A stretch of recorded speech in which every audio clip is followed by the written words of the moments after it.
प्रिय विद्यार्थियों, नमस्कार, सुप्रभात। बीए द्वितीय वर्ष में के प्रथम प्रश्न पत्र में हम गणानंद के साहित्य का आनंद ले रहे थे। आज हम गणानंद के 3 सवैये व एक कवित का भाव सौंदर्य व शिल्प सौंदर्य पढ़ेंगे, देखेंगे। देखिए,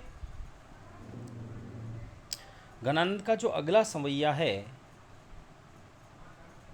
वह मैं सस्वर वाचन करता हूँ। सवैया छंद वर्णिक छंद होता है, गणबद्ध छंद होता है। इसमें कम से कम 22 और अधिक से अधिक 26 वर्ण होते हैं। ये सवैये की पहचान है। प्रत्येक चरण में 22 से 26 वर्ण, न तो 22 से कम न 26 से ज़्यादा। ये सवैया छंद है। और ब्रज भाषा का लालित्य तो गणानंद के काव्य में देखने को मिलता ही है। संपूर्ण ऋतुकालीन साहित्य ही ब्रज भाषा में लिखा गया है। प्रेम की पीर के कवि, वियोग श्रृंगार के सम्राट गणानंद का एक तरफा जो प्रेम था सुजान से, वो उनके काव्य में गाहे बेगाहे प्रकट होता है। तो जो अगला सवैया है इसको मैं सस्वर वाचन कर रहा हूँ। घन आनंद प्यारे सुजान सुनो, जिहि भांतिन हो दुख सूल सहो। नहीं आवनी औधी न रावरी आस, इतै पर एक सी बाट चहो। यह देख अकारण मेरी दशा को बूझे तो उत्तर कौन कहाँ। जी अनेक विचारी के देहु बताए, हहा पिए दूरी ते पाए गहो। इसमें वियोगिनी नायिका है। वियोग में प्रोसित पति का नायिका जो है अपने उस निष्ठुर प्रीतम के प्रति उपालंब देते हुए कहती है कि हे घनानंद, आनंद के घन, हे सुजान। सुजान यहाँ कृष्ण के लिए है और श्रृंगार रस में नायक के लिए है सुजान, प्रियतम कृष्ण। सुजान श्लिष्ट शब्द है। जिहि भांतिन हो दुख सूल सहो, कि जिस तरह मैं वियोग रूपी दुख के सूल, दुख को सूल कहा है, रूपक अलंकार है, दुख पर सूल का आरोप है कि दुख रूपी कांटों को मैं झेल रही हूँ। नहीं आँखिन औधी न रावरी आस, तुम उसके बारे में सुनो तो सही। नहीं आँखिन नहीं आवनी औधी न रावरी आस, कि तुम मुझे छोड़कर चले गए हो, मैं दुख रूपी वियोग के कांटों को सहन कर रही हूँ। नहीं आवनी अवधि, अवधि का मतलब अवधि, न तो तुम्हारे आने की अवधि का मुझे पता है, न रावरी आस, न आपकी कोई आशा। इतै पर एक सी बाट चहो, इतै पर, इस पर भी मैं एक टक तुम्हारे आने की बाट जो रही हूँ, जबकि मुझे पता है कि तुम्हारे आने की यहाँ कोई भी आशा नहीं है। यह देखी अकारण मेरी दशा, को बूझे तो उत्तर कौन कहाँ। यह देखी अकारण, बिना कारण ही जो ये मेरी दशा हो गई है, जबकि मुझे पता है कि तुमसे मिलने की कोई उम्मीद नहीं है। तो इस दशा के बारे में जब कोई मुझे पूछता है तो मैं क्या उत्तर दूँ। जी अनेक विचारुक देहु बताए, हहा पिए दूरी ते पाए गहो। तो ये नेकु विचार के देहु बताए, कि तुम अपने हृदय में थोड़ा सा, नेकु का मतलब थोड़ा सा विचार कर मुझे बताओ। हहा पिए दूरी ते पाए गहो, मैं प्रिय तुम्हारे दूर से ही पाँवों को, गहो का मतलब पकड़ती हूँ। मैं तुमसे विनम्र प्रार्थना करती हूँ कि तुम अपने हृदय में विचार कर बताओ तो सही कि मेरा क्या होगा। तो ये वियोग श्रृंगार की रचना है और नायिका की विरह दशा का चित्रण हुआ है। उसके पश्चात अगले सवैये की तरफ हम चलते हैं। जिन आँखिन रूप चिन्हारी, जिन आँखिन रूप चिन्हारी, भई तिनकी नित नींद ही जागनी है।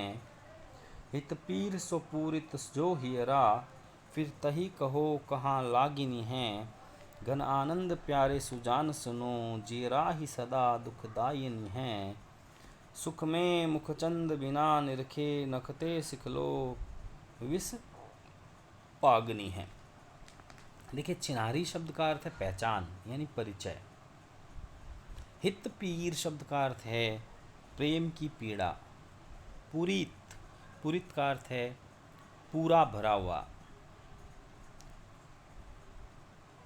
पागनी अंतिम शब्द एक आया है, पागनी का मतलब है लिपटना।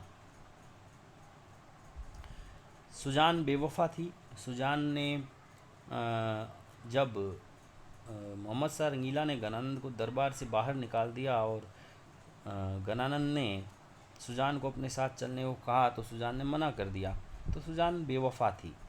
तो बेवफा सुजान के प्रति कवि कहते हैं कि हे प्रिय सुजान, जिन आँखिन रूप चिन्हारी वही, कि जिन आँखों से तुम्हारे रूप सौंदर्य की पहचान हुई, तिनको नित नींद ही जागनी है। उनको तो अब नींद ही जगना है, यानी नींद में भी जो है वो जगी रहेगी, केवल तुम्हें देखती रहेगी। तुम्हारे वियोग में मेरी आँखें जगी रहेगी, खुली रहेगी। इन आँखों का इस प्रकार जागते रहने से नींद बताओ कैसे आ सकती है। हित पीर सो पूरित जो हियरा, हित पीर प्रेम की पीड़ा से मेरा हृदय पूरित है, भरा हुआ है। फिरती ही कहो कहाँ लागिनी है, फिर तुम ही बताओ ये कहाँ लग सकता, मेरा हृदय कहीं नहीं लग सकता। अर्थात तुम्हारे प्रेम में मेरा हृदय वियोग से भरा हुआ है। घन हित पीर प्रेम रूपी, प्रेम की पीड़ा। आगे कहते हैं घन आनंद प्यारे सुजान सुनो, जीराई सदा दुख दागनी है। दागनी का मतलब जलना। कि हे सुजान तुम सुनो, मेरा जो जीय है, मेरा जो हृदय है, वो सदैव दुख रूपी अग्नि में सदैव जलता रहेगा, जलाई है। सुख में मुख चंद बिना निरखे, मुख को चंद कहा है, रूपक अलंकार है, मुख पर चांद का आरोप है कि तुम्हारे मुख रूपी चंद्र को देखे बिना, तो सुख में मुखचंद बिना निरखे नखते सिख लो विष पागनी है। नखते सिख यानी मैं, मेरे शरीर का रोम रोम, नख से सिख तक विष पागनी है, विष में लिपटा रहता हूँ।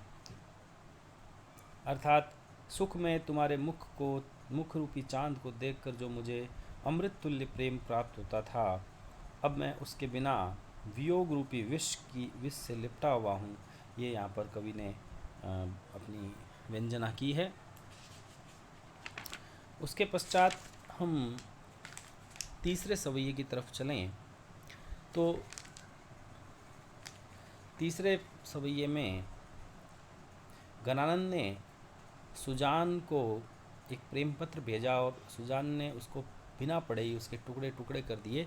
तो गणानंद की व्यंजना है पूर्ण प्रेम को मंत्र महा, पूर्ण प्रेम को मंत्र महा, पण जामदी सोदी सुधारी है लेख्यो, ताही के चारु चरित्र विचित्रणी, यो पची के रचि राखी विसेख्यो। ऐसो हियो हित पत्र पवित्र, जो आन कथा न कहूँ अवरेख्यो। सो घन आनंद जान अजान लो टूक कियो, बाँची न देखियो।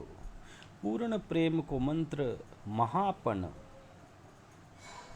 जामधि सोदी सुधारी है लेख्यो। जामधि जिसके मध्य, सुधारी सुधार कर, शुद्ध करके लिखा, पन यानी प्रतिज्ञा, कि हे सुजान, मैंने अपने हृदय रूपी पत्र में पूर्ण प्रेम के महामंत्र को प्रतिज्ञा पूर्वक, प्रतिज्ञा के साथ शुद्ध करके लिखकर तुम्हारे पास भेजा था। ताही के चारु चरित्र विचित्रणी, यो पची के रचि राखी विसेख्यो। उस पवित्र पत्र में मैंने तुम्हारे सुंदर तथा विचित्र चरित्र को बड़े परिश्रम पूर्वक, विशेख्यो का मतलब है मेहनत से लिखा था। ऐसो हियो हित पत्र, ऐसा मेरा हृदय रूपी पत्र। देखिए रूपक अलंकार है, हियो यानी हृदय को हित पत्र प्रेम पत्र कहा है। ऐसो हियो हित पत्र पवित्र, जो आन कथा न कहूँ अवरेख्यो। कि मेरे इस हृदय रूपी प्रेम पत्र में, जो अत्यंत पवित्र है, जिस पर अवरेख्यो का मतलब अंकित, जिस पर मेरी प्रेम कहानी, मेरे हृदय की कहानी अंकित है, आन कथा, ये ऐसा कहीं नहीं मिलेगा। सो घन आनंद जान अजान। जान अजान शब्द में सभंग यमक है। अजान शब्द का टुकड़ा अंश जान शब्द है, तो सभंग यमक कहलाता है ये। सो घन आनंद जान अजान लो टूक कियो। जान यानी सुजान जो है, उसने अज्ञानी बनते हुए दो टूक कियो, उसके टुकड़े कर दिए, पर बाँची न देखो, न तो उसको पढ़ा, न उसमें लिखे हुए को देखा, न ही उसको उसके रहस्य को समझा। तुम कितनी निष्ठुर हो सुजान। यहाँ पर उपालंब दिया है सुजान को घनानंद ने। अब मैं अंतिम जो कवित है उसको मैं पढ़ रहा हूँ। भय अति निठुर पहचान, मिटाए पहचान डारी। याही दुख हम जग लागी हाय हाय है। तुम तो निपट निर्दयी गई भूली सुधी, हमें सूल सैलन सो क्यों न भुलाए है।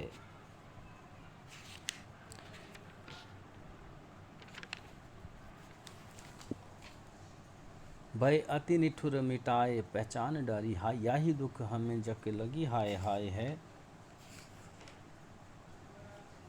तुम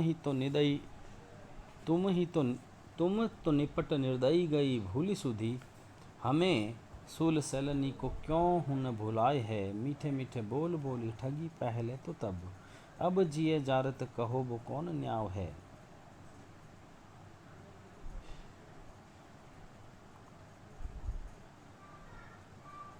सुनी है कि नाही ये प्रगट कहावती, जो काहू कल पाए सो कैसे कल पाए है।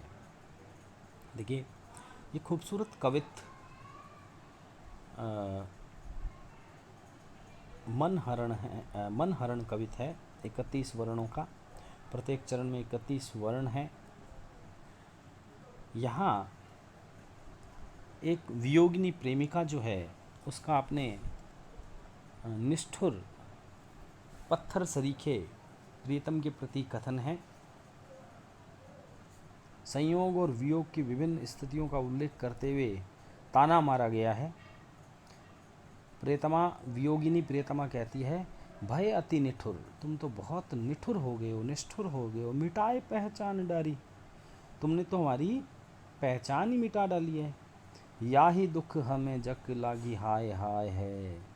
इस बात का हमें बड़ा दुख है कि तुम संयोग के समय तो बड़ी बड़ी बातें करते थे, अब जब दूर हो तो तुमने हमें पूर्णतः भुला दिया है। तुम हो निपट निर्दयी गए भूली सुधी, हमें सूल सैलनी सो क्यों न भुलाए है। सूल सैलनी यानी दुख के कांटे। यहाँ दुख के कांटे हैं कि वियोग के कारण जो पीड़ा है उसकी बात यहाँ पर कवि कह रहा है। तुम तो निपट निर्दयी, तुम तो बिल्कुल निर्दयी हो, तुम्हें दया नाम रंज मात्र भी नहीं है, रंच मात्र भी नहीं है। तुम मुझे बिल्कुल भूल चुके हो, गई भूली सुधी, हमें सूल सैलनी सो क्यों न भुलाए है। कि तुम जो है मुझे बिल्कुल भूल गए हो, लेकिन मैं इस दुख रूपी जो कांटे हैं उसकी कसक को मैं कैसे भूल जाऊं। वो मेरी मृत्यु नहीं है, वो विस्मृत नहीं होती है, वियोग की पीड़ा समाप्त नहीं होती है। मीठे मीठे बोल बोली ठगी पहले तो अब तब, मतलब जब तुम मेरे पास थे तब तो मीठे मीठे बोलकर तुमने मुझे ठग लिया। अब जिए जारत कहो धो कौन न्याय है। अब मेरे हृदय को जला रहे हो, वियोग की पीड़ा से मुझसे मिलने नहीं आते हो, तुम दूर बैठे हो। कहो धो कौन ना न्याय है, तुम ही बताओ ये कहाँ का न्याय है। सुनी है कि नहीं ये प्रगट कहावती, जो तुमने सुना है या नहीं ये प्रकट कहावती, ये कहावत बड़ी प्रचलित है, प्रसिद्ध है।